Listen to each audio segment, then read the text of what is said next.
and it represents part of that Tea Party attitude, atmosphere, and that gung-ho, let's get Obama kind of feeling that they wish to express. Well, they don't need to get Obama because Obama's approval rating is 39%.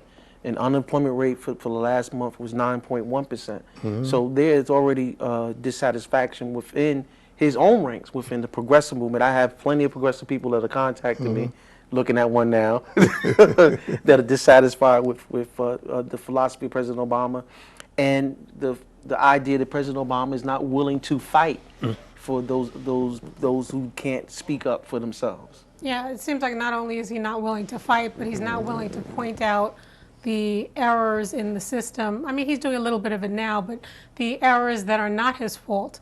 You know, when the Republican Party should get the blame, you should give them the blame.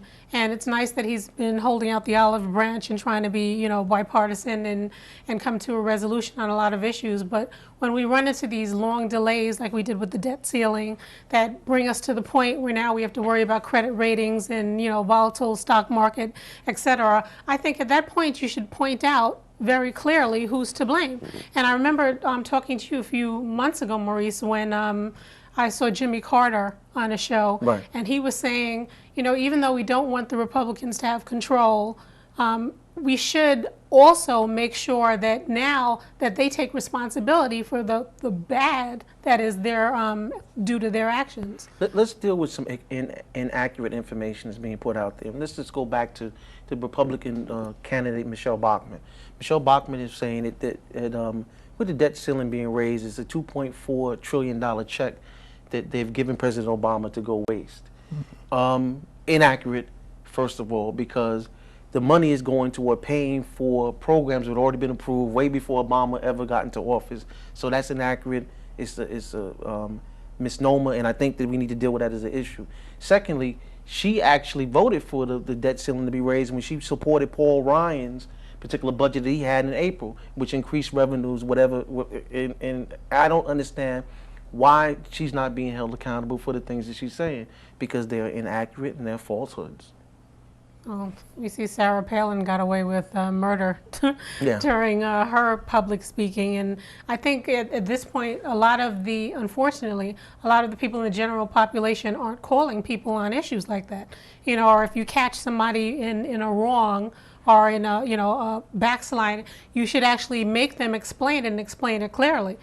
Well, but see, part of the problem, Bert, is most people don't know enough information or not being informed enough. We don't have people out there educating the electorate, so they don't know that when people are saying something wrong because they don't understand the rhetoric. I'll give you a perfect example. Obama made a joke about Obamacare. You know, the other day he was talking. It's never been Obamacare. That's a title that Republicans gave it, but it's actually health care.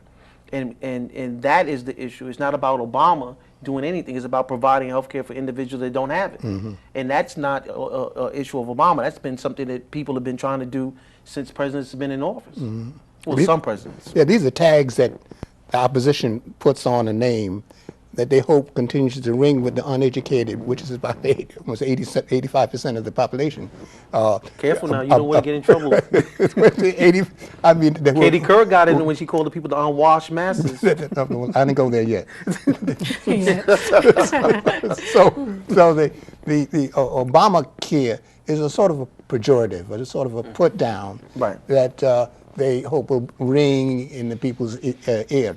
Interestingly enough about Michele Bachman and holding her accountable, she was on Fox News. Right. And Chris, the anchor of the show, asked her. Chris Wallace. Chris Wallace, yeah, asked her, what about the